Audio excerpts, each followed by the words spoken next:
বাংলাদেশের রাস্তা তো আর ইউরোপের রাস্তার মতো না, ঠিক না?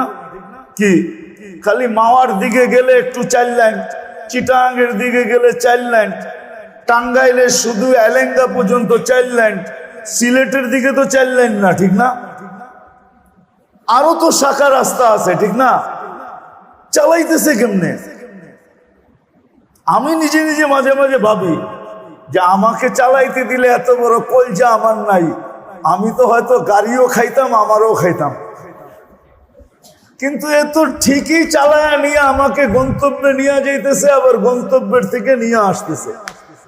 এটাও একটা যোগ্যতা। কিন্তু কি সবার দ্বারা কি সম্ভব নাকি? কি বলেন? হ্যাঁ, যেটা দিলে গাইথা যায় ওটা করা সহজ হয়, আর যখন দিলে গাথে না তখন কিন্তু করা সহজ হয় না।